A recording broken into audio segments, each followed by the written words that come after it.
안녕하세요. 4월 5일 금요일 식목일 아침 박진영입니다. 오늘은 사전투표가 시작되는 날이기도 합니다. 이른바 심판의 날입니다.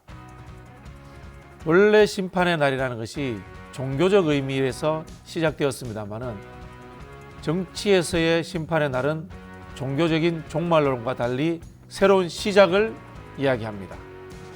식목일 날 새로운 민주주의의 나무를 심듯이 꼭 투표를 해주시기를 부탁을 드리겠습니다.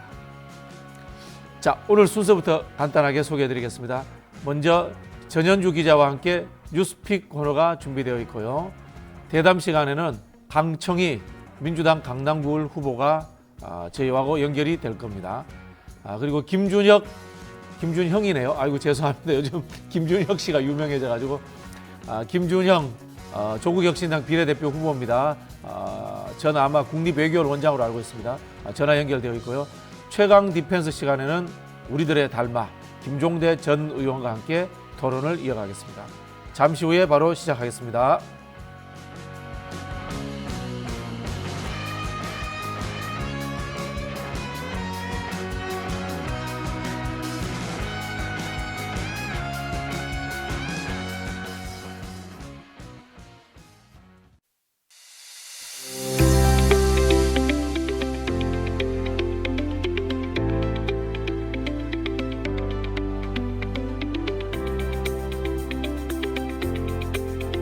박지훈과 함께할 뉴스 인사이다. 더 깊고 더 편하게 여러분과 만나겠습니다. 여러분 아침을 책임지겠습니다.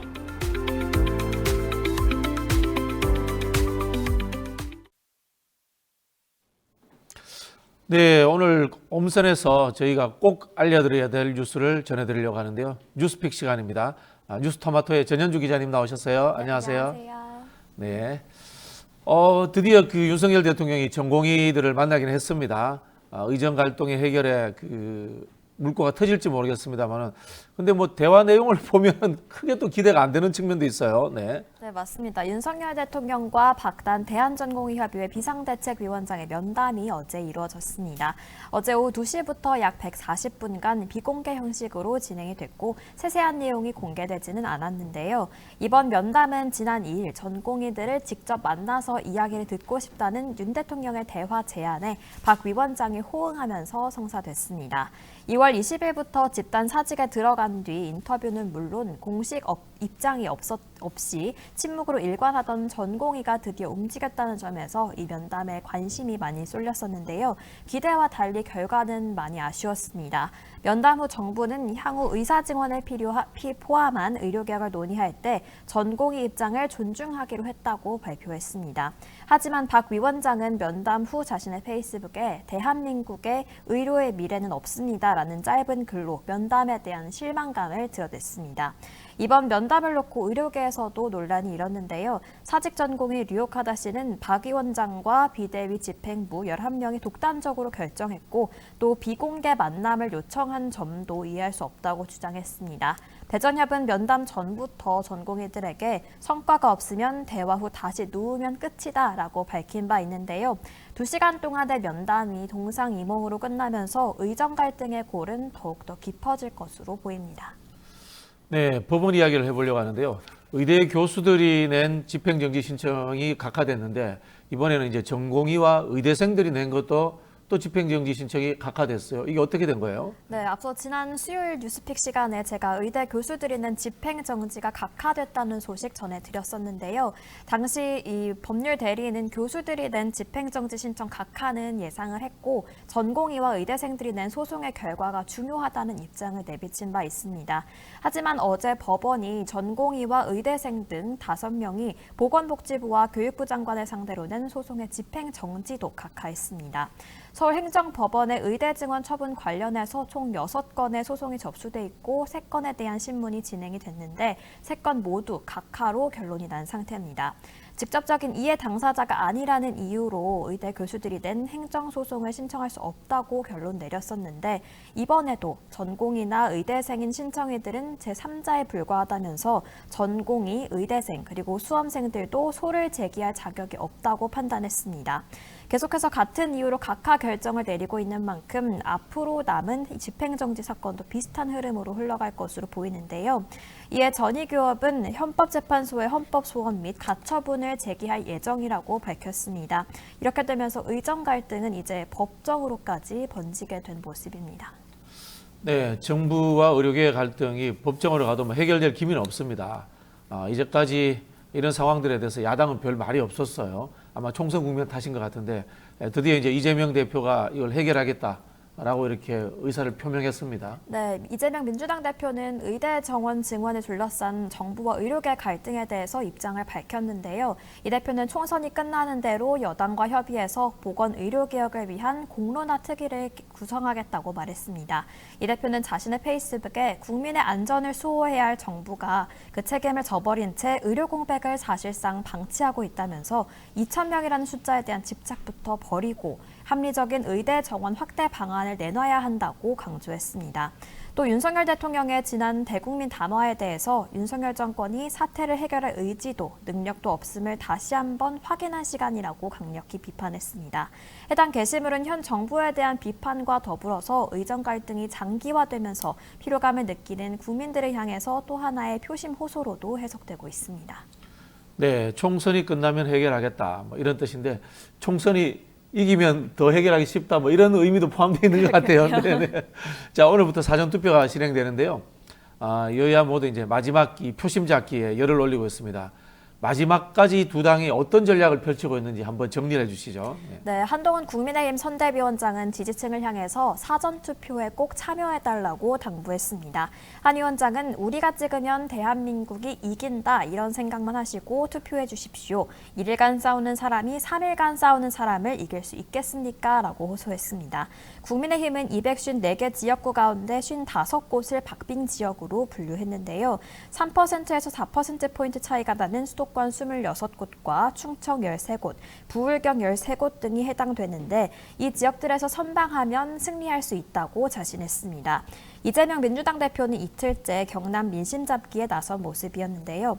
이 대표는 6.25 전쟁 때 위기에서 나라를 구한 건 부산이었다면서 다시 한번 이번에도 앞장서달라고 호소했습니다.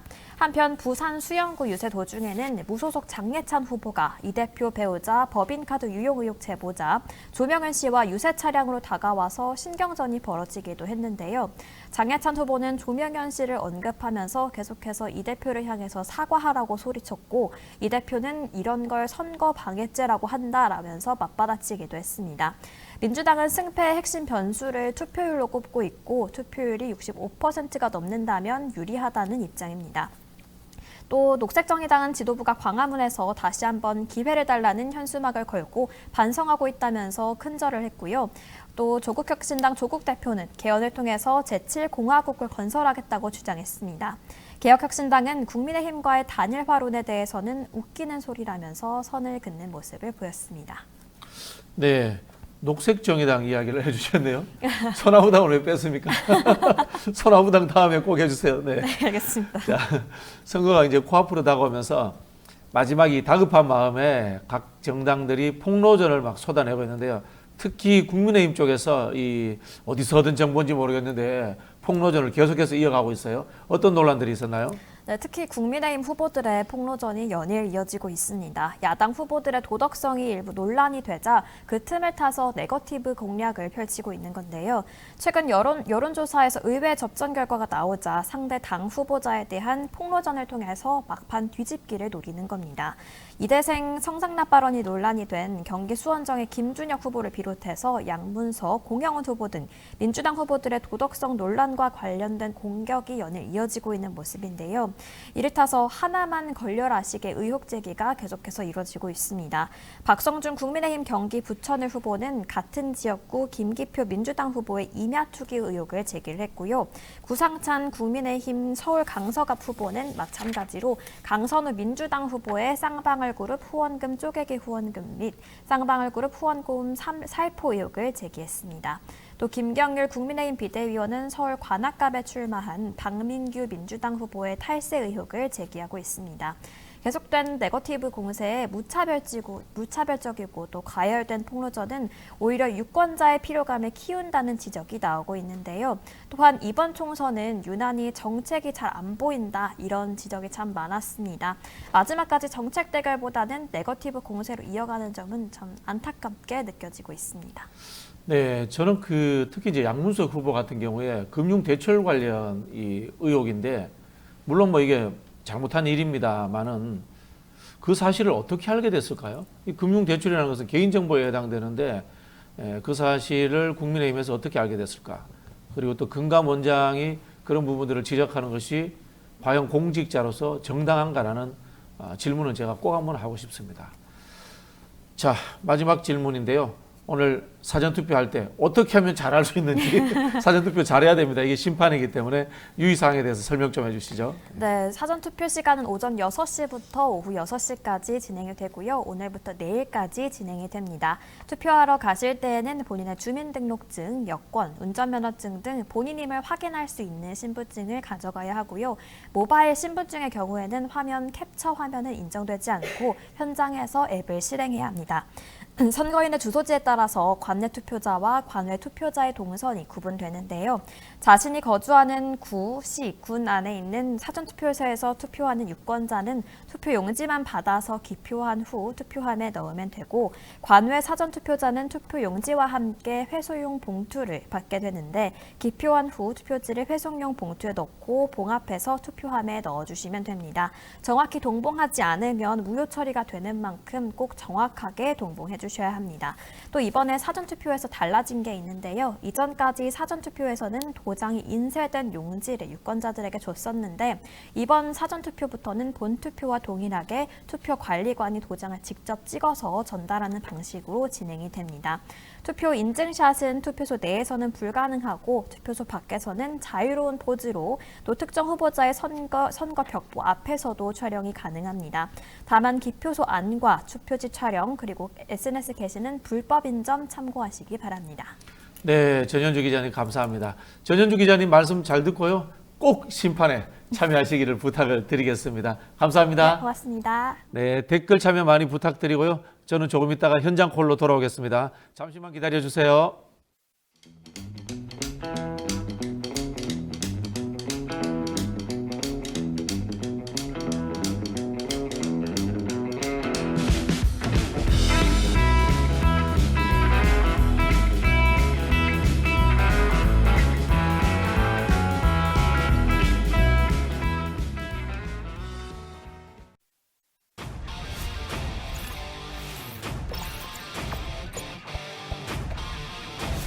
이토마토 전문가와 함께하는 올인원 서비스. 주식 투자 교육, 주식 종목 추천, 주식 투자 방법. 장 시작부터 마감까지 라이브 온 에어 실시간 생방송. 현명한 투자를 위한 투자 교육과 투자 방법. 이토마토가 여러분과 함께하겠습니다. 저희가 목요일은 현장에 있는 분을 연결하는 현장콜 순서를 가지고 있는데요. 오늘은 좀 특별한 분을 모셨습니다. 더불어민주당의 영입인재로 입당을 했는데 이분이 공천을 강남 쪽에 받았어요. 강남 을구의 공천을 받은 강청희 후보자입니다. 강청희 후보자님 저희가 연결되어 있습니다. 안녕하세요. 안녕하세요. 강청희입니다. 네, 고생이 많으십니다. 네네. 요즘 선거운동으로 많이 바쁘실 텐데요. 네네. 분위기는 어떻습니까? 현장 분위기는 좀 좋은 편인가요? 점점 달아오르고 있습니다. 현장 처음 나왔을 때보다 하루하루가 좀 다르긴 합니다. 네. 보통 이제 영입 인재로 당에 들어오면은 이른바 좀 좋은 자리 이렇게 출마를 하게 되는데, 강남에 출마한 것에 대해서 좀 뭐 부담이 된다거나 한편으로 좀 서운하다 뭐 이런 생각 없으세요 혹시? 저는 뭐 제가 원해서 강남을 처음부터 이야기하고 왔기 때문에 네. 그런 생각은 없는데, 문제는 이 강남 을 지역의 이제 시민들이 험지라고 표현하는 거는 제가 볼 때 조직이 약하고 저희 새가 약한 거지 사는 사람 자체가 다른 건 아니거든요. 네네. 그렇기 때문에 너무 노력을 당해서 안 해왔다 이런 느낌을 좀 받았습니다. 그러니까 우리가 몇십 년 정당 생활하면서 당직자나 우리 당원들 또 확장하기 위한 노력, 그다음에 정권을 잡았을 때조차도 이 강남에 대해서 배척하는 정책을 했기 때문에 결국 우리가 자업자득식으로 강남 주민들이 싫어하는 정당이 돼버렸고 그 후보도 미완우 후보가 돼서 출발했기 때문에 많은 어려움이 좀 있었습니다. 네. 네, 그 말씀은 이제 우리 강청희 후보께서 노력하면 바뀔 수 있다. 뭐 이런 좀 당연히 희망적인 그거보다는 이야기를 강남을 들리기도 하고요. 해놨습니다. 또 네네. 한편으로 보면은 민주당이 과거 이제 세금 정책이라든가 부동산 정책에 있어서 좀 미흡한 점이 있었다. 뭐 그렇게도 네. 좀 들리거든요. 저는 네. 그렇게 저는 판단하고 있습니다. 네. 이 현장에서 시민들과 대화를 해보면 일종의 적개심이 있어요. 이쪽 주민들은. 네네. 그 적개심의 발로가 어디서부터 왔느냐. 집 한 채 있는 내 집 뺏어가려고 한다.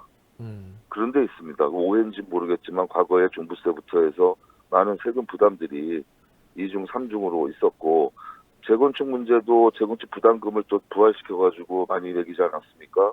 그러다 보니까 조합원에 대한 어떤 이득을 보는 데 있어서 재산상의 피해를 보게 되니까 당연히 그런 정책을 하는 정당을 미워하게 돼 있습니다.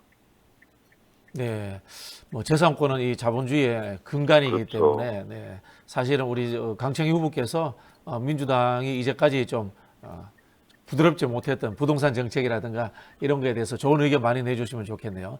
이제 그런 걸 노력을 하고 저도 이 강남 주민의 선택을 받으려면 민주당에 가서 강남 주민의 목소리를 제대로 전달하고 관철시켜야 앞으로도 계속 선택받지 않겠습니까? 앞으로 그 역할 열심히 하겠습니다. 네, 그러면 이제 초반보다 우리 후보님이 그런 활동하시면 유권자들의 분위기나 이런 점은 좀 많이 좀 달라졌겠네요. 많이 끌어올라와서요. 제가 볼 때 더 열심히 제가 뛰고 이런 좀 방송 통해서 또 듣는 청취자께서 많이 소문 또 내주시면 충분히 승산이 있다 이렇게 생각하고 있습니다. 네, 3월 중순까지의 여론조사, 지금 이제 여론조사 공표 금지입니다. 그때까지만 해도 뭐 뒤집지는 못했어요. 오차 범위까지 이제 따라잡았다 이렇게 저희들이 보고 있는데 남은 네네. 기간 동안 어떻게 이제 뒤집을 자신이 있어요? 아니 많이 도와주시고 성원해 주시면 반드시 뒤집힙니다. 나라 바꿔야죠. 어떻게 이런 폭정하에서 계속 생활하겠습니까? 국민이 제대로 인식을 하시고 판단을 해주시면 반드시 이번 투표를 통해서 심판해 주실 거라고 저는 생각합니다. 네, 저희는 뭐 성원은 당연히 하겠습니다. 언론 보도를 보니까요. 지역구에서 이제 선관위에서 발송되는 공보물이 네네. 후보님 것만 누락이 되었다. 뭐 네. 이런 이야기가 나와 있습니다. 물론 뭐 그렇죠. 선관위에서는 일부러 뺀 게 아니다 이런 이야기를 하는데 이게 네. 뭐 후속 조치를 한다고 해결될 문제가 아니라 어떤 뭐 법적 대응이라든가 다양한 대응이 필요하지 않을까요, 이게? 맞습니다. 그래서 제가 이미 사전투표에 오늘부터 시작이 됐기 때문에 그 전에 제 공보물을 못 받은 저희 지지자들이 한 3분 정도가 저한테 알려주셨습니다. 네. 개포 1동에서 2건이 있었고요. 어제 세곡동에서 또 1건이 새롭게 확인되었습니다.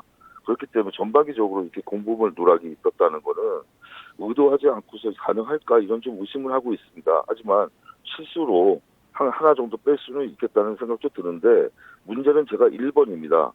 네. 가장 표지가 되는 공보물이 없어졌다는 건 좀 납득하기가 힘들어서 중간에 있는 공보물 같은 경우는 이렇게 사람이 하는 일이니까 중간에 하나 놓치고 갈 수도 있겠다는 생각이 들지만 표지는 반드시 확인하고 봉투를 닫게 돼 있는데 어떻게 1번 공보물이 없어졌을까 하는 좀 그런 의심이 있고요. 또 한 가지는 그 후에 사후 대책 면에서 선관위가 미온적인 태도를 취하고 있고 책임지려는 모습을 보이지 않기 때문에 앞으로 우리나라 21세기 대한민국의 선거가 이렇게 공보물 하나 시민들에게 제대로 전달 못하는 이 선거 문화 이거 누가 책임져야 됩니까? 그런 좀 안타까움이 있고 우리 당에서도 좀 적극적으로 개인이 하는 것이 아니라 좀 지지를 해주셔서 이 문제 반드시 문제 제기하고 그다음에 해결책까지 다음에 다시 반복되지 않도록 하는 저희의 노력이 더 필요할 것으로 보입니다. 네. 이거 묵과 하면 투표도 이런 식으로 갈 수 있다는 불안감이 듭니다. 네. 강청희 후보님 말씀대로 원래 행정사무라는 게 매뉴얼이 네네. 있어요. 거기에서 이제 말씀하신 것처럼 기준점은 1번이 보이느냐 뭐 이런 것들을 기준으로 삼을 수 있거든요. 원래는. 네네. 네. 알겠습니다. 자, 마지막으로 그럼에도 불구하고 승리를 위한 각오의 말씀 하나 부탁드리겠습니다. 저는 이번에 제 승리를 믿고 있습니다. 국민들이 그렇게 정권이 생각하듯이 막 다룰 수 있는 그런 분들이 아닙니다. 우리 국민들 현명하고 21세기 대한민국 이끌어 나갈 그 기초를 닦으신 분들입니다. 그렇기 때문에 이번 정부가 잘못하고 있는 일, 현 정권이 국민에게 했던 일 다 기억하시고 회초리를 들어서 꾸짖어 주실 것으로 믿습니다. 그렇기 때문에 강남을에서도 우리 시민들이 현명한 선택을 해서 제가 반드시 이번 총선에 승리할 거라고 저는 확신하기 때문에 오늘도 더 열심히 뛰고 내일도 또 뛰고 4월 10일까지 최선을 다하겠습니다. 대단히 감사합니다. 네, 강창희 후보님 감사합니다. 필승 기원하겠습니다. 네, 감사합니다. 아유, 말씀 시원시원하게 하시네요. 원래 정치에서 이긴다고 해야 이긴다라는 이야기가 있습니다. 결국은 이 대세론이 이제 주류적 현상이라는 이야기죠. 예, 선전을 기원하겠습니다. 저는 잠시 후에 조국혁신당의 김준형 후보와 함께 돌아오겠습니다.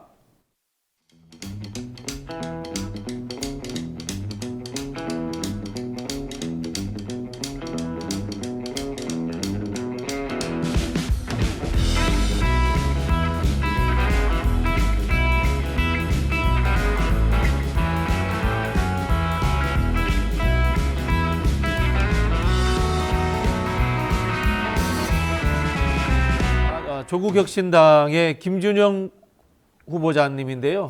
저희가 이 윤석열 정부 이후에 가장 퇴행한 부분이 외교다라는 이야기를 하고 있습니다. 외교 정책에 대해서 좀 조언도 들어보고요. 또 이 개인과 관련된 논란도 좀 있습니다. 여기에 대한 해명도 듣는 시간을 갖도록 하겠습니다.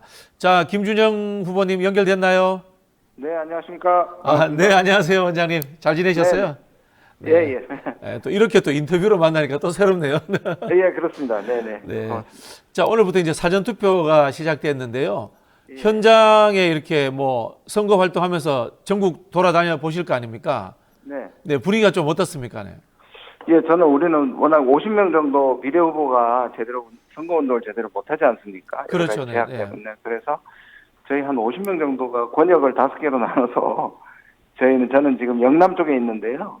걱정을 많이 했는데 영남 쪽에도 바닥 인심이 꽤 윤 정권 심판에 대한 게 많아가지고요. 생각보다는 격려를 받고 있습니다. 네. 영남 쪽의 분위기가 좋다는 것은 조국 혁신당에 대한 분위기만 좋다는 겁니까? 아니면 야권 전체에 대한 분위기가 좋다는 뜻입니까? 간간히 그 방송에 조 대표님하고 이 대표님이 만나는 그 훈훈한 모습이 있지 않습니까?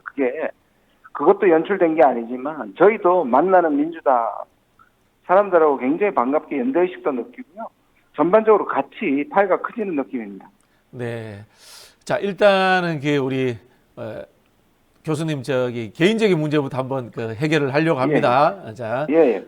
교수님이 이제 외교원장으로 근무할 당시에 한미 동맹에 대해서 부정적이었다, 뭐 이렇게 평가하는 분들도 있어요. 뭐 저는 그렇게 예. 안 봅니다만은 또 그런 상황에서 후보님의 가족이 미국 국적자다. 이거 맞지 않지 않느냐, 뭐 이런 비판의 이야기가 나오고 있습니다.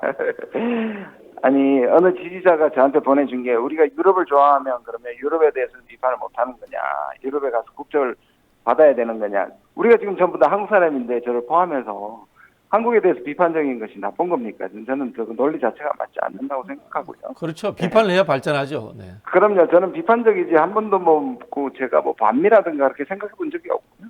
저도 미국에 네트워크가 많고 항상 저는 미국 전문가이기 때문에 미국의 학자들과 전공자들과 활발한 토론을 벌이는 학자였기 때문에 그 말 자체는 저는 그냥 악의적이라고 생각합니다.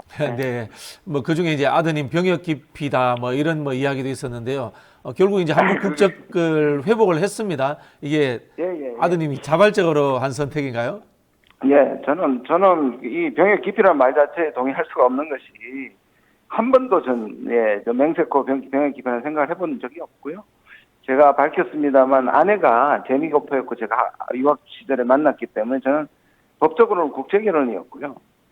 자녀들이 자기들이 자라서 어느 한쪽을 선택하는 그러한 기회를 주고 싶었고 그때 당시는 우리 딸들은 지금 미국에 살고 있습니다만 아들은 아빠랑 같이 배우자와 아들은 한국에 들어오게 됐고요. 그 당시에 이제 학교 문제 때문에 14세에 결정을 할 수밖에 없었기 때문에 병역 기피와는 상관이 없고요.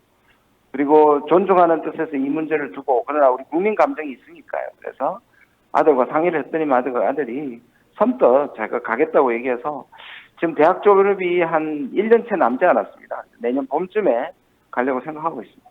네. 자, 이제 본격적으로 정책 이야기 좀 해볼게요. 국립외교원장 하셨으니까요. 현 정부의, 윤석열 정부의 외교 정책 중에 정말 뚜렷하게 망가졌다 생각되시는 거 어떤 게 있으세요? 저는 기본적으로 다 망가졌다고 생각하는데요. 다 왜냐하면 망가졌다. 네. 제가 이것이 조국혁신당에 가입한 가장 큰 이유인데요. 검찰 독재는 국내의 민주주의만 훼손시키는 것이 아니라 이런 방식의 외교는 결국 외교보다는 전쟁의 방식입니다. 그러니까 적과 아군만 구별하고 아군에게는 전적으로 협조하고 우리가 국익이 손해가 나더라도 그다음에 적이라고 설정한 국가들에게서는 외교를 아예 안 하는 거거든요. 그거는 지난 2년간 보시면 우리의 외교는 미국하고 일본 외에는 거의 없다고 생각하시면 됩니다. 그렇지 않습니까? 지금 중국이나 러시아나 북한이나 이란이나 이런 국가들과 전혀 외교 자체가 부재하다. 그리고 관계가 나빠지고 있다. 이렇게 생각합니다. 네, 하기야 뭐 전쟁 중에도 외교를 해야 되는 건데요. 참. 그렇죠. 예, 심각합니다. 자, 일본 기시다 총리가 10일 미국 백악관을 방문하기로 했는데요. 일각에는 이게 북일 정상회담을 앞두고 미국과 사전 인재 협의, 뭐 승인이라는 표현도 있습니다만은 그렇게 보는 전망이 있거든요. 저는요, 이게 우리 아까 말씀드린 것과 분명히 연결고리가 있는 것이 왜냐하면 일본도 미국도 나름대로 한미일이라는 진영 외교를 하긴 합니다. 근데 미국도 때로 대만이라든지 중국과 연결이 되지 않습니까? 외교를 하고 있지 않습니까? 마찬가지로 일본도 전적으로 모든 것에 올인하지 않는 거죠. 외교는 옵션이 많아야 하는 건데 그런 점에서 일본이 상대적으로 우리보다는 외교를 하고 있다고 생각을 합니다. 그런데 이것이 저는 뭐 이번 방미가 허락이라고 생각하지는 않지만 협의는 하겠죠.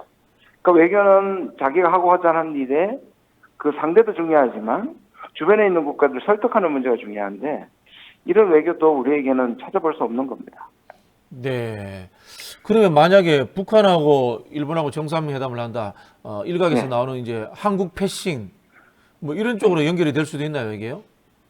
예, 저는 그럴 가능성이 꽤 있다고 생각합니다. 정상회담이 지금 마지막 뭐 전제 조건 때문에 저는 그러니까 북한 같은 경우에는 이제 그 납치 문제하고 네. 그다음에 그 북한 핵 문제를 전제 조건으로 삼을 못한다는 뜻인 것 같습니다. 그럼에도 불구하고 이거 뭐 동시 의제로는 하자는 정도의 타협을 한다면 저는 정상회담 가능하다고 생각하고요. 저는 여기서 약간 양가 감정이 있습니다. 왜냐하면 계속 지금 긴장이 높아지기 때문에 일본이라도 또는 미국이라도 북한을 만나서 긴장 수위를 나누는 결과에 대해서는 저는 뭐 나쁘지 않다고 생각하는데요. 문제는 우리는 우리 문제에 패싱이 되고 나중에 우리가 관련된 문제를 다른 국가들이 이것을 다루는 것에 대해서는 우리에게는 분명히 문제가 되죠. 네. 아니, 그러면 이어서 이제 혹시나 미국에서 트럼프가 대통령이 된다. 트럼프하고 네. 김정은 위원장하고는 어쨌든 간에 사적인 뭐 좋은 감정을 갖고 있잖아요.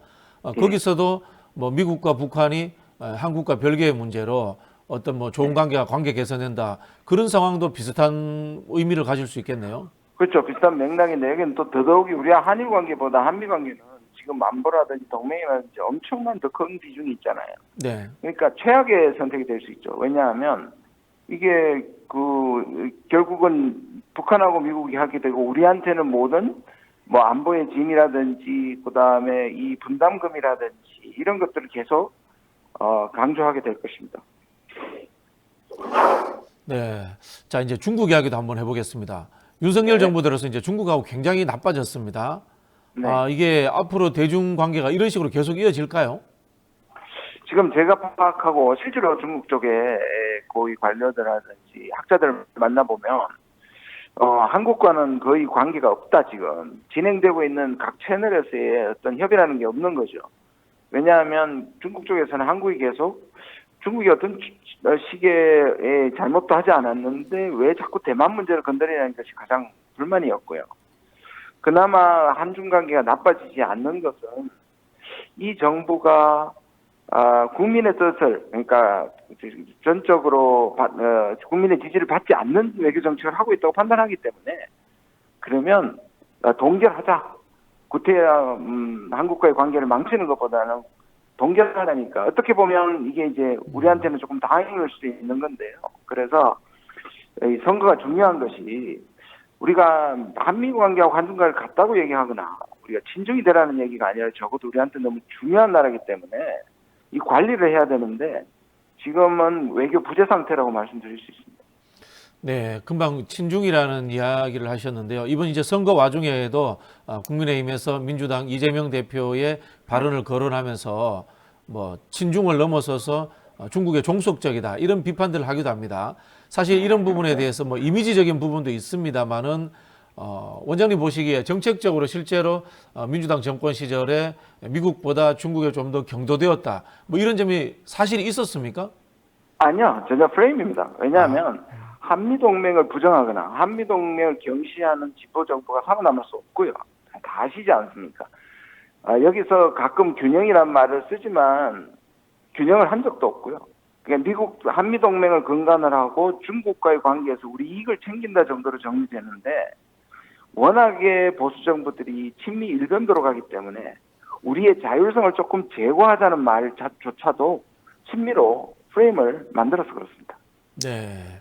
자, 선거 이야기로 한번 넘어가겠습니다. 지금 비례대표 6번입니다. 6번까지는 되겠죠. 전반적으로 어떻게 예상하세요?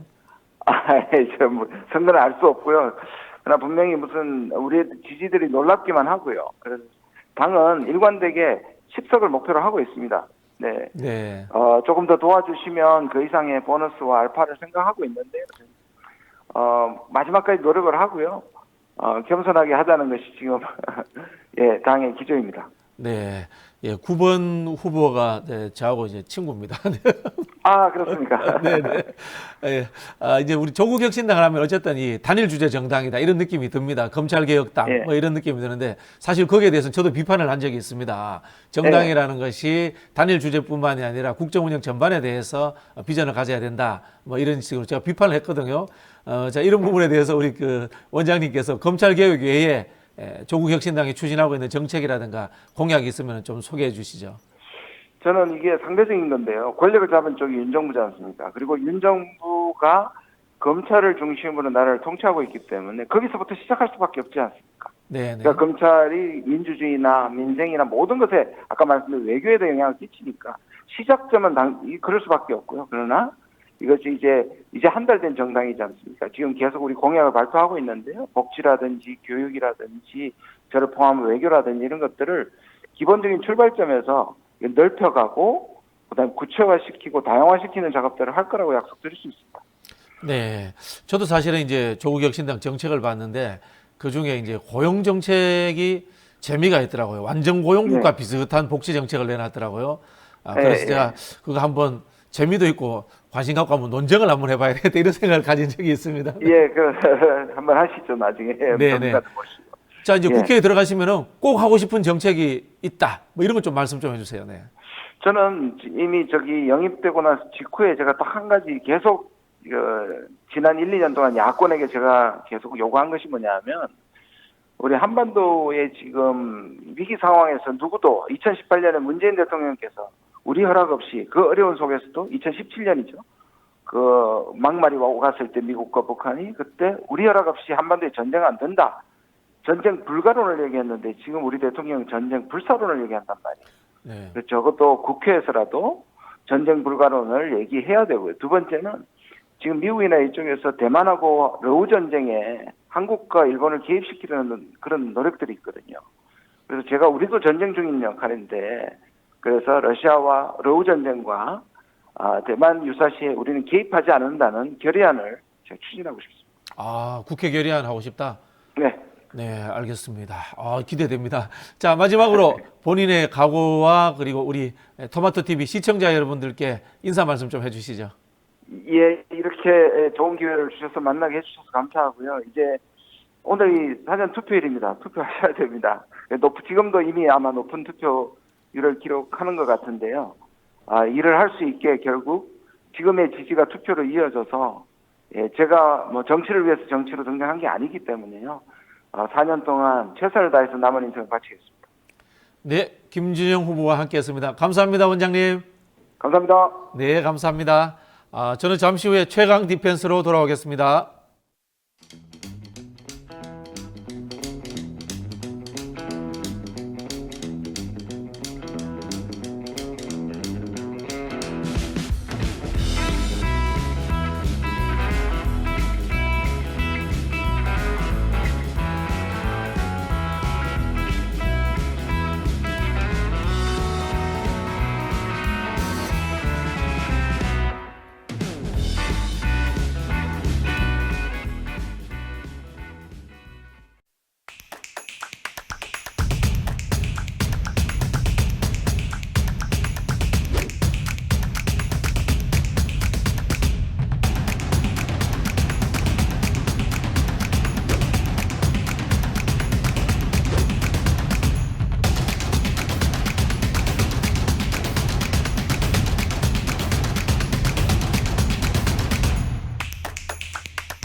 네, 금요일은 급박하게 돌아가는 정치 상황 모든 것을 다 해부해 주시는 우리 금요 시사계의 진보 달마대사 김종대 의원님 모시는 시간입니다. 안녕하십니까? 안녕하십니까? 네, 최강 디펜스. 원래 이게 디펜스라는 개념은 전공이신 국방 분야 이야기하다가 네. 제목을 이렇게 붙인 모양이죠.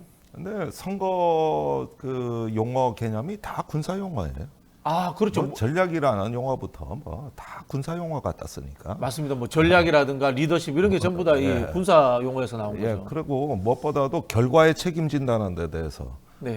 그 비슷합니다. 네. 이 안보는 한번 결과에 실패하면 너무 치명적이기 때문에 네. 과정도 중요하지만 무조건 성공해야 되는데 선거란 게 그래요. 네. 지고 나면은 네. 예, 이게 항상 결과의 책임이 이게 또 막스 베버가 얘기했던 항상 결과에 책임을 질 수 있는 정치인 이게 정치인으로서 직업이다 그랬거든요. 네. 그래서 비슷합니다. 네, 말씀하신 안보 이야기를 하니까 결국 이게 전쟁이라는 것도 이기는 것도 중요하지만 지지 않는 거, 멸망되지 않는 게 더 중요하잖아요. 아니 그럼요. 네. 예, 그리고 그걸 준비하는 과정에서 리더십, 조직, 전략, 법 네. 이런 거 상벌 체계 이런 거 굉장히 중요하거든요. 네. 역시 우리 저기 김종대 의원님 모시면은 세상 모든 것에 대해 가지고 진리를 이렇게 가르쳐 주시는 것 아이 같습니다. 별 말씀. 네, 감사합니다. 아침부터. 네. 예. 아침부터 한 수 배웠습니다. 자, 사전 투표가 시작됐는데요. 사전 투표 참여율이 높은 게 어느 정당에게 유리할까요? 이런 이야기들을 우리가 많이 하지 않습니까? 네. 의원님은 어떻게 보세요? 전통적으로 아무래도 진보 정당 지금으로 얘기하자면 야당에 유리한 거는 뭐 분명해 보입니다. 네. 그도 그럴 것이 진보의 투표 성향이 이 가변성이 높습니다. 가변성이 높다. 유동성이 무슨 크다. 얘기냐? 예.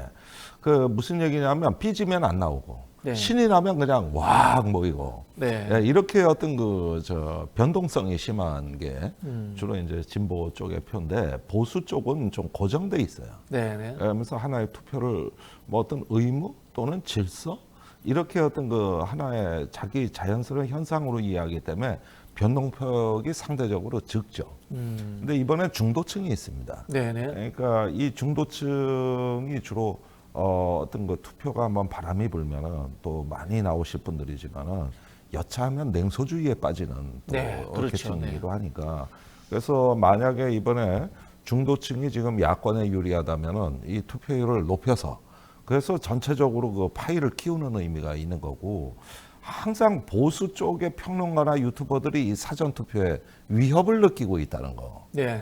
이걸 또 심지어 부정선거라고까지 한다는 거. 이런 것만 봐도 벌써 누구한테 유리한가는 대체적인 분위기가 있죠. 네. 뭐 전략적으로 뭐 사전 투표를 부정하는 건 좋은데 그 시스템을 의심하는 거는 저는 뭐 체제 부정 같아요, 거의. 예, 그 이제 트럼프가 부정선거라고 하는 게 우편 투표 아닙니까? 네, 네. 그게 일종의 사전 투표입니다. 근데 선거 불복을 하는 사태까지 가고 이렇게 되고 또 투표에서 그 미국은 신분증이 없는데 신분증 제시를 의무화하니까 투표율이 유색 인종이 네. 확 떨어지거든요. 이런 겁니다. 그래서 투표는 방식도 중요한데 사실 우리나라만 해도 사전 투표는 편리성을 도모하기 위해서 도입된 제도인데 그렇죠. 어디 그 호주, 뉴질랜드 이런 데 가면 투표하는데 40분 걸려요. 네. 선호 투표소기 때문에 그거 밖에 유모차에 애 놔두고 엄마가 와서 투표하는 거 그거 쉬운 일 아니거든요. 네, 네. 근데 투표를 안 하면 벌금을 내 또. 네, 네, 네. 그러니까 투표가 이렇게 아주 거추장스럽고 번거로운데도 정치 신뢰도가 높아서 아무 문제 없이 넘어가거든요. 근데 우리는 사전 투표제라는 이 어떤 그 편의성을 도모하고 투표일 당일에 휴식을 보장하는 이런 또 장치가 들어왔기 때문에 정말 투표에서는 우리나라 천국입니다. 천국이죠. 예. 그래서 아마 내일 역대급 사전 투표율이 나오지 않을까. 네, 네. 해외 투표가 65% 투표율을 달성했다는 소식이 이번 주에 들려왔는데 소름이 다 끼치더라고. 그건 40%대를 넘을 수가 없는 네, 네, 네. 투표율인데 이게 지리적 한계로 인해서. 그렇죠. 네. 이번에 65%는 일주일 전부터 준비했다는 얘기예요. 네. 그럼 차편부터. 사전 투표도 과거의 기록을 넘을 것이다. 이렇게 예측하시겠네요. 예, 아무래도 이 사전 투표율이 그 해외 투표까지 다 합쳐서 거의 50%에 육박하지 않을까. 네. 뭐 조심스러운 예측입니다. 사실은 이거는 민주당한테는 매우 다행스러운 측면이에요. 최근에 민주당이 너무 이제 심판론이 절정에 달하면서 한쪽에서는 그 후보 자질론이 이제 네네네. 불거졌고, 그 다음에 경합 지역이 50곳이 넘는 것으로 현재 네네. 비춰지는데, 이 경합이라는 건 3%에서 5% 사이. 네, 오차 범위 내에서 오차 결정난다. 범위 내에서 그런 의미죠.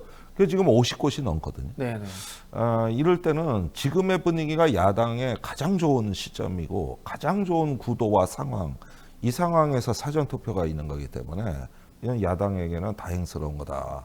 앞으로 한 5, 6일이 또 지나면은 계속 지금 보수 언론에서 후보 자질론, 일부 후보의 편법 대출이나 증여를 문제 삼고 있는데, 이게 보수 언론의 마지막 공략 지점이거든요. 그리고 약간의 그 본인들의 지역구는 문제 없을지 몰라도 네네. 이 수도권 일대나 어디 충청권의 초박빙 지역에는 다소 영향을 줄 수 있는 사안이 보수 유권자가 결집하고 싶은 지역. 그렇습니다. 네, 예를 들자면.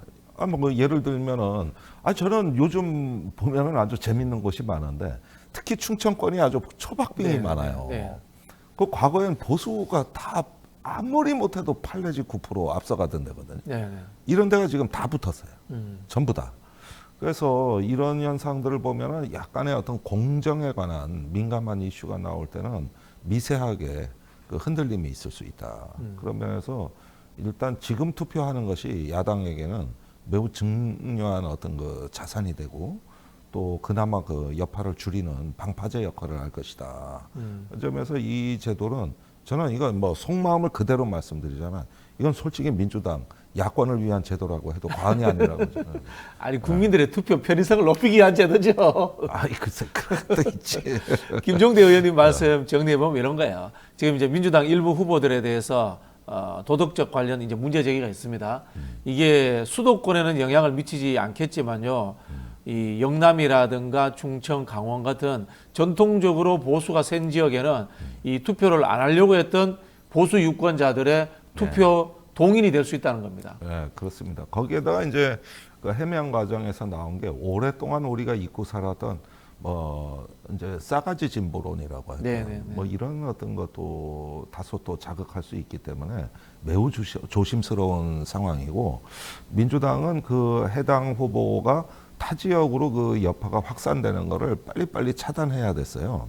근데 지금 상황이 어렵습니다. 뭐 공천이 끝난 시점에 또 그 무투표 당선으로 상대방한테 의석을 헌납할 수도 있는 네. 이런 상황이 되다 보니까 결정을 어려워하고 있거든요.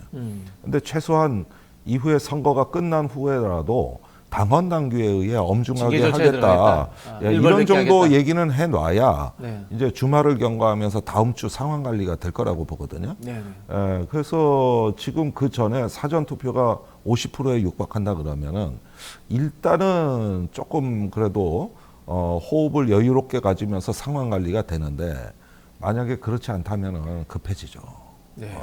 아니, 의원님은 제 속마음에 들어온 거 계신 것 같아요. 우리가 생각이 비슷하죠. 그러니까 제 생각은 거의 다 똑같이 말씀하시면서 깜짝 놀랐어요. 그래요?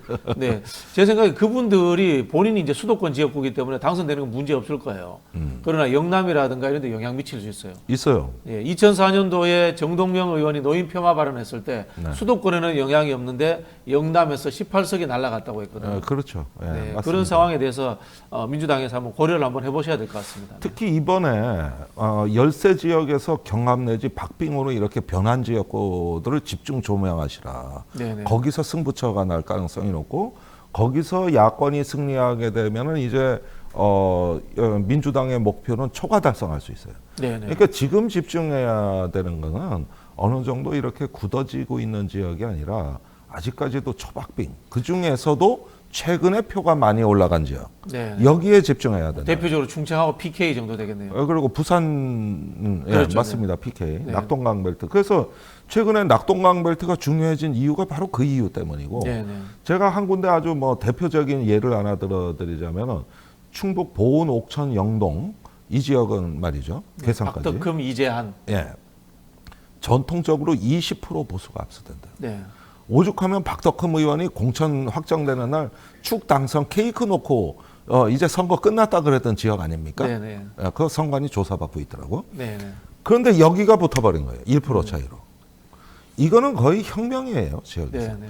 근데 이게 미완의 혁명이 이런 어떤 그 중앙의 이슈에 민감하고 대세에 민감한 그 충청의 약간의 어떤 그 부정적 피드백이 갈 경우에는 이게 다시 꺼지는 네. 버블이 됩니다.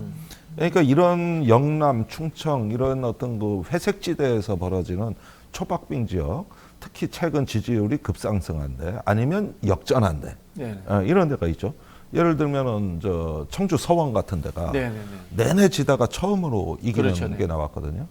이런 지역을 대표적인 샘플로 보고 전략 판단을 하셔야지 각 당의 상황실장이나 그 상황실 구성들을 보면은 이게 특정 지역 위주로 뭉쳐 있는 데는 아주 위험해요. 네. 예컨대 이번에 국민의힘 같은 경우는 그 저기 상황실장, 부실장 3명 전원이 TK입니다.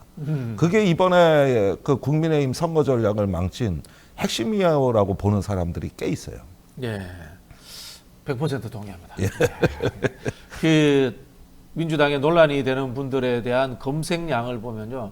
수도권보다 강원 충청에서 네. 급상승하고 있답니다. 네, 그럴 거예요. 일단 위기의식을 제가 전해드립니다. 네. 자, 그런 상황에서요. 한동훈 비대위원장은 서울에서 투표를 했고 이재명 대표는 대전에서 사전 투표를 할 것이다. 이렇게 이야기를 하고 있습니다. 이것도 이제 지역 전략하고 맞물려 있는 거죠. 예, 아무래도 그 이제 수도권의 우세를 굳히고 싶어하는 민주당과 그래도 경계 지역 어떤 그 제가 말씀드린 그런 어떤 그 충청 지역에서의 그래도 몇 석이라도 흔들어 보자. 이렇게 일단 변방으로부터 중심을 압박하는 전략의 차이라고 볼 수 있겠고 나름대로 합리적 선택이라고 봅니다. 그러나 이제 그 한동훈 위원장 입장에서는 조금 버거운 것이 이재명 견제하면은 조국이 나타나고 또 조국을 뭐 하다가 이제 싸잡아 이조라고 그러면은 아이 뭐 이번엔 이준석이 나타나고 이게 도대체가 사면 초가가 아니라 사면 윤가예요. 한 번씩 뒤에서 윤석열 대통령도 나타나고. 윤 대통령도 나타나고. 그러니까 국민의힘에 대한 어떤 정치의 포위 압박 구도가 형성된 건데 네. 2030 여성이나 노동을 건드리려면 녹색정의당이 대기하고 있고 네. 또 청년을 건드리려고 하면 이준석이나 소나무당이 기다리고 있고 수도권이나 중도층을 건드리려고 하면 조국이 기다리고 있고 그러고 또 저 합리적 보수층을 결집하려고 그러면 윤 대통령이 또 기다려서 다 쇠파이프 들고 골목에서 기다렸다가 그냥 내려쳐버리고 이게 지금 이게 사면 초가인지 사면 윤가인지 모르겠어요. 이게. 포위되는데요. 네. 이게 네. 자 그러면은 국민의힘 의석수 어느 정도 나올까요? 뭐 구체적으로 할 수는 없습니다만은 국민의힘에서는 90에서 100석 정도 나온다. 민주당은 뭐 119석에서 플러스 알파다. 이게 지역구 이야기예요. 네. 이렇게 이야기하는데 이거 근거 있나요? 아니 그런데 대체적인 여론조사하고는 거의 들어맞고는 있어요. 네네. 그래서 이걸 각 당의 디폴트 값이라고 보고 그 지금 하는데 단지 민주당은 약간의 엄살 전략이 들어갔고 네네. 국민의힘은 약간의 읍소 전략이 들어갔다 네네. 보니 네. 국민의힘은 약간 조금 우호적으로 자기를 평가했고 민주당은 보수적으로 평가했다. 그래서 여기서 한 5 내지 10석은 국민의힘에서 빼고 민주당은 플러스 알파로 한 5 내지 10석을 올리고 사실 요게 여론의 결과치하고 유사해요. 네.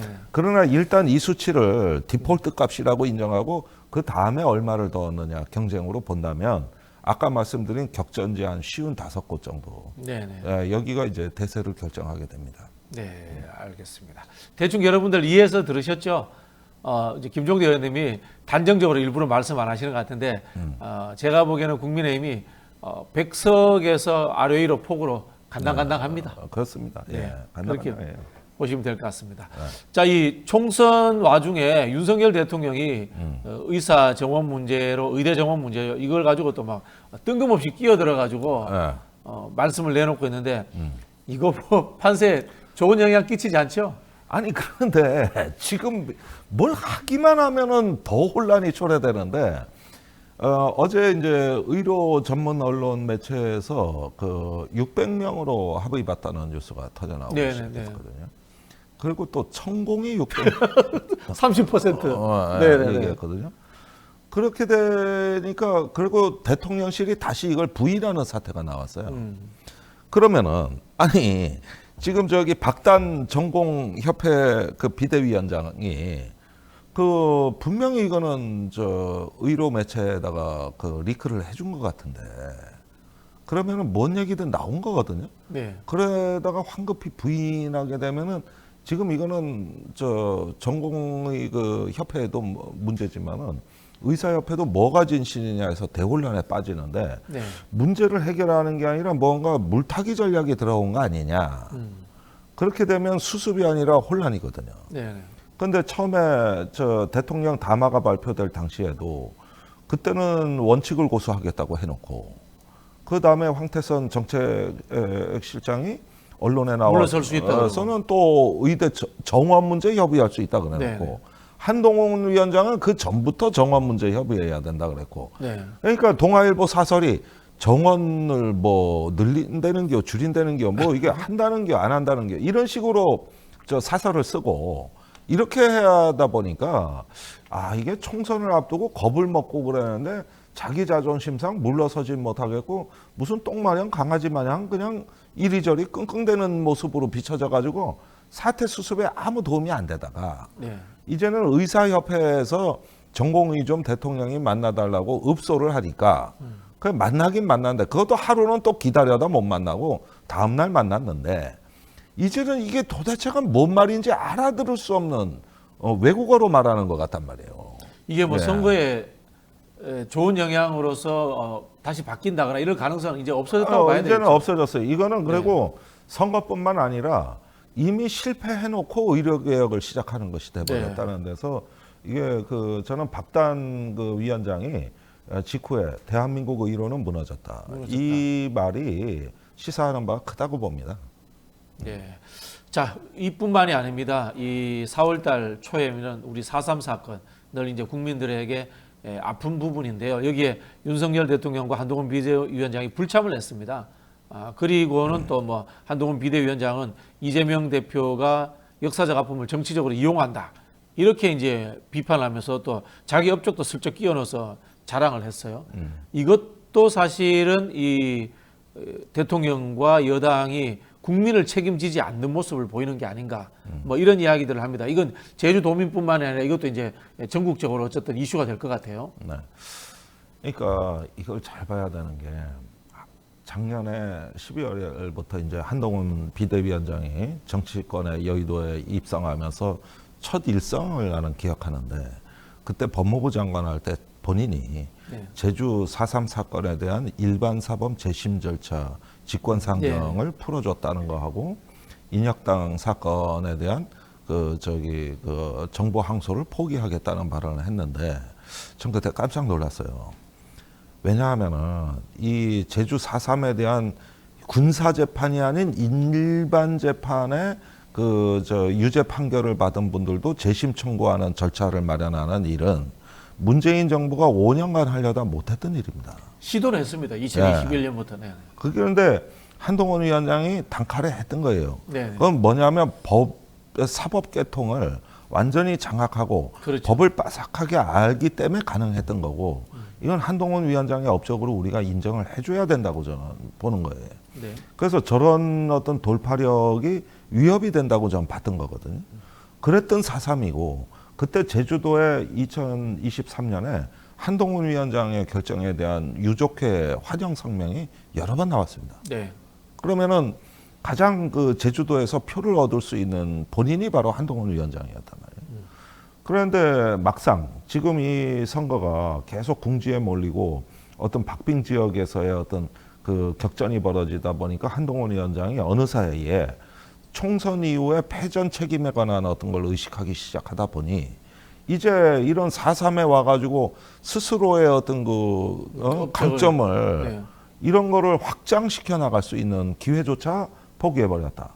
더군다나 선거를 떠나서도 이건 국가가 정한 기념행사입니다. 그렇죠. 이런데 가가지고 저기 하는 거는 일종의 어떤 그 여당 대표의 당연한 책무인데 이게 지금 여기에 참석이 안 된다는 난 윤석열 대통령 참석 안 하는 거는 후보 때는 했지만 대통령 되고 원래 안 왔어요. 그리고 와봤자 도움도 안 돼요, 솔직히. 원래 그럴 사람이다. 근데 한동훈 위원장은 뭐냐 이게요. 이거는 뭐냐 보면은 전략의 중심이 무너진 거 아닌가 이런 생각도 들고 난 한동훈 위원장이 제주도 폄하했다고 생각하지 않아요. 그 사람이 이 재심 절차를 했기 때문에. 그러나 그것 자체도 자산으로 할 수 없는 자기 사정이 있는 것이죠.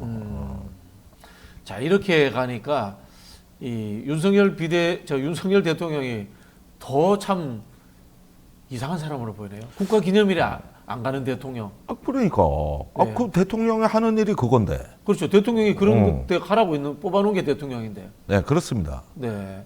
생각해보면 윤석열 대통령이 그런 이야기를 했어요. 뭐 매년 어떻게 제주도 4.3 그 기념일에 가느냐 이런 이야기를 했는데, 매년 제사 지내지 않습니까? 부모님 돌아가시면은. 네.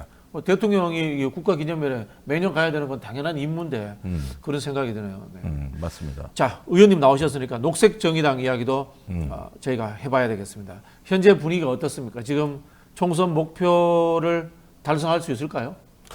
근데 이제 우리 시대의 가장 아픔이 뭐냐 하면은 진보적 의제가 확산되는데 막상 그 주체인 진보정당이 작아졌다는 네. 이 어떤 불행에서 이 어떤 그 시대의 의제가 이 관리되지 못하는 어떤 어려움을 우리가 앞으로 겪게 될 것이다. 근데 지금 올해가 처음으로 선거에서 기후 유권자 운동이 들불처럼 번졌고, 네네. 그러면서 거의 어떤 그 아마 시민운동의 총선 참여에서는 가장 두드러진 게 기후 유권자 운동이라고 봐야 되겠고, 요즘 동네 가면은 민원의 거의 30% 이상이 다 기후 민원이에요. 예를 들면 차 없는 거리 만들어 주세요. 미세먼지 저감 대책 만들어 주세요. 그러면서 뭔가 이 깨끗한 삶의 질의 향상을 원하는 게 막상 바닥으로 들어가면은 주로 이제 여성, 노인 뭐 이런 분들의 어떤 절박한 요구가 대부분 그거고, 체육시설 이런 건 어느 동네 가든 없는 민원이 없는 지역이 없어요. 그렇죠. 그러니까 건강과 생명에 관한 게 가장 요즘 삶의 질의 핵심이라는 인식이 한국 사회 주류가 돼버린 세상이거든요. 그러면서 그 사과값 1만 원도 알고 보면 기후 문제입니다. 감자값도 그렇고. 네네. 이게 가장 스트레스가 많은 게 소비자라기보다는 농민입니다. 이 기후 문제가 농업과 연결되고, 그러면 국민들의 생존권과 연결되는 거네요. 그렇죠. 그러다 보니까 모범 답안을 갖고 있고 녹색의 어떤 대전환을 만들어 나갈 수 있는 이런 부분에서 녹색정의당의 비례 후보나 활동가들은 유달리 올해가 자기 확신이 아주 강해요.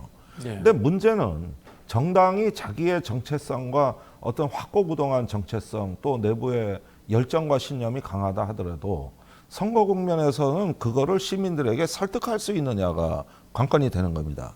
여기서 어려움을 겪고 있는 건데, 모든 게 심판, 성장 뭐 이렇게 해가지고 완전히 그 탄소 정체에 중독이 돼 있다시피 하니 이 목소리가 반딧불같이 작은 희망이 돼버렸다. 그런데 이것마저 꺼졌을 때 세상을 저는 좀 상상하기가 두렵다는 거예요. 그런 면에서 절박하다는 표현밖에는 드릴 말씀이 없어요. 그 유럽에서 이제 녹색당들이 성장하는 과정을 보면은 이 상대적으로 진보적인 정당, 중도좌파 정당들하고 연대를 하지 않습니까? 정책 연합도 하고, 네.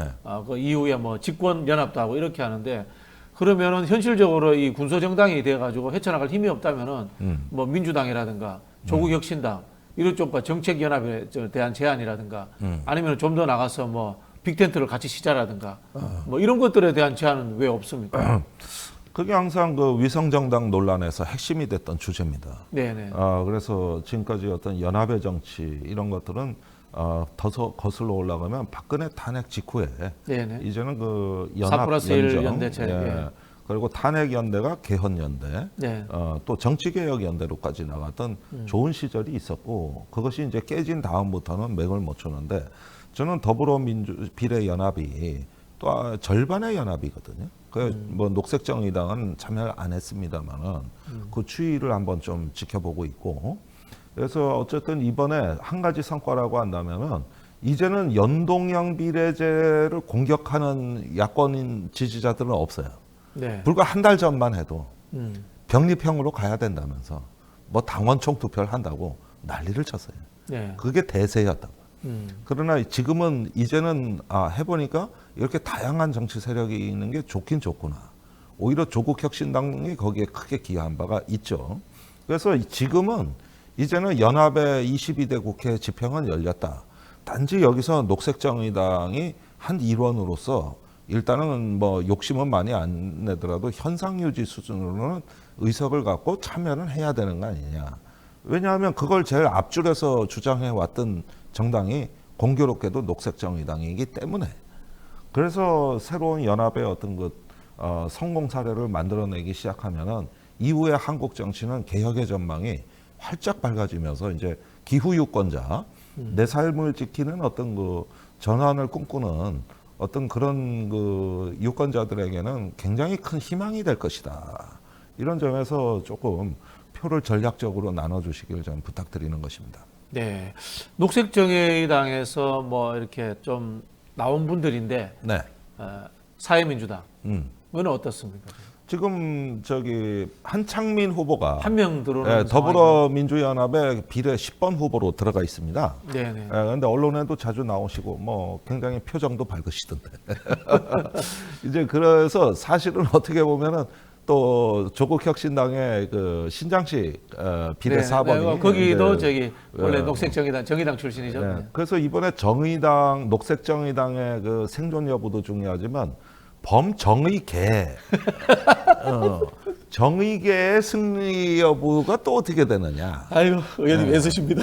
예, 제가 돌봐야 될 사람들이 이래서 하도 많아가지고 네, 네. 예, 이래지 또 민주당의 개혁적 후보도 몇 명 지원을 했고 네, 네. 이러다 보니까 제가 이제 너무 많은 사람을 지원하다 보니까 정작 제가 출마할 기회를 잃었던 것인데 네, 네. 이 자리를 빌려서 네. 제가 앞으로 내년이나 후년에 네. 이제 전국에 보궐선거 많아요. 네, 네. 반드시 출마한다. 거기에 더불어민주당이 분명히 공천 못하는 지역도 많다고. 네, 네. 그때 큰 당 비켜나고 네, 네. 제가 군소정당의 후보로 당당히 출마하면 될 거 아니냐. 야권 연대로 출마하시면 되죠. 뭐 야권 연대 다 저한테 붙겠지. 그럼 내가 지원한 후보가 얼마인데 초당적으로 지원했는데 그러면은 뭐 안 되겠습니까? 알겠습니다. 저도 사실 이번에 논란이 되는 후보들하고 자꾸 다 각별하잖아요, 제가. 그러니까. 그래서 열심히 가서 선거운동 지원도 했는데 이분들이 꼭 들어와야 될 텐데 참 걱정입니다, 진짜. 걱정입니다. 네. 평소에 좀 착하게 좀 사세요. 아이고. 나중에 선거 때 개고생하지 말고. 네, 그러다 보니까 참 우리 용인의 부승찬 제일 잘하는 것 같아. 거기는 아주 뭐 네. 요즘 표정 좋습니다. 네, 부승찬 파이팅 뜬금없습니다만. 예. 자, 마지막으로요. 총선을 앞두고 유권자들이 꼭 놓치지 말아야 된다. 이 부분의 이슈들 점검하고 선거에 참여해라. 그럴 만한 이슈 있으면 소개해 주시죠. 저는 우선 단호하고 결단력 있는 정권 심판, 여기에는 유권자가 하나가 됐다. 그래서 그거는 기본값으로 일단 갖고 계셔라. 두 번째는 또 그런 거에서 편승해가지고 품질불량 후보가 설칠 때는 네. 따끔하게 경고하실 필요가 있다. 제가 최근에 일부 지역을 다니면서 보니까 자기 공보물에 나온 공약도 모르고 TV 네. 토론을 나온다거나 심지어 도로명, 동서남북도 모르고 예비 후보 때 플랜카드 안 건 상태에서 모 지역에 이제 갑자기 공천받아 내려와가지고 이제 여기가 어디 동서남북이 어딘지 뭔지 하다가 결국 시민들에게 또 상실감을 주는 사례를 무수히 많이 보고 있습니다. 이럴 때 품질을 좀 높여야 되겠다. 그러니까 이게 단호하고 결단력 있는 정권 심판과 지역의 자존감을 세우고 지역의 주민들이 행복하게 만드는, 이것은 같이 가야 되는 건데 어느 사이에 심판 선거가 되다 보니 나는 정권 심판의 기수라고 뭐 이렇게 하면서 그냥 언론만 알지 다른 정치의 바닥 정서를 모르는 후보들도 많이 봤고, 이래가지고 제가 참 그런 걸 가슴 아프게 봅니다. 외부에서 왔더라도 지역을 정말 진정성 있고 성실하게 누비다 보면 그런 말은 안 듣거든요. 이런 부분을 봤을 때 22대 국회가 조금 걱정되는 지점은 너무 한쪽으로 담론이 쏠리면서 정치의 본질을 또 지역에서의 이 사람을 살피는 자세가 다소 좀 함량 미달인 경우도 많이 보는데, 이럴 때는 경고를 주셔라. 그러면서 제대로 일해라. 일어나고 어떤 능력을 검증하려는 자세도 유권자의 어떤 품격이고 또 주권자의 의무이자 권리입니다. 네. 그래서 역시 선거는, 이번 총선은 전국 선거고 지역 선거라는 거, 이 점을 잊지 말으셔야 된다는 거, 그 말씀드립니다. 네. 지역의 플랜카드를 보면요, 민주당 같은 경우는 이재명 대표와 찍은 사진을 걸기도 하고, 국민의힘은 한동훈 비대위원장과 찍은 사진을 걸기도 하는데요. 그 두 대표의 덕으로 국회의원이 되는 사람인지 아니면 그 두 대표를 도와줄 수 있는 사람인지 그 실력에 대해서도 분명히 지지자들도 검증해 주실 것을 저도 부탁을 그렇죠. 드리겠습니다. 뭐 후보뿐만 아니라 정치의 주체는 주권자고 그렇죠. 네. 시민의 집단지성으로 하는 겁니다. 그런 만큼 열심히 참여하셔서 부족하면 경고하고 그러면 어떤 힘을 보여주시는 게 저는 민주당이 승리하는 게 아니라 국민이 승리하는 선거가 돼야 된다고 말씀드리고 싶습니다. 네, 알겠습니다. 자, 김종대 의원님 말씀드리니까 그나마 좀 속이 좀 풀렸네요. 자, 김종대 의원님 감사합니다. 감사합니다. 네, 잠시 뒤에 뉴스인사 프라임으로 돌아오도록 하겠습니다. 오늘은 문희정 평론가와 알파고와 함께하는 세계와 K 시간이 준비가 되어 있습니다. 어디 가지 마시고요. 잠시만 기다려 주십시오.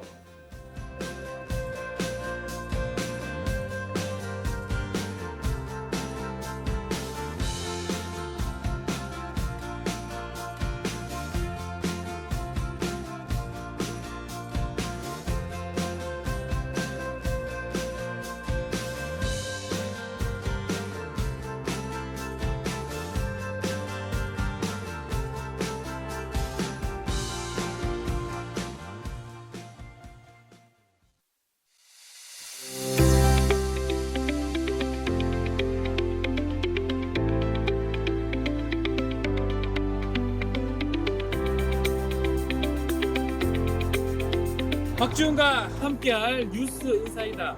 더 깊고 더 편하게 여러분과 만나겠습니다. 여러분 아침을 책임지겠습니다.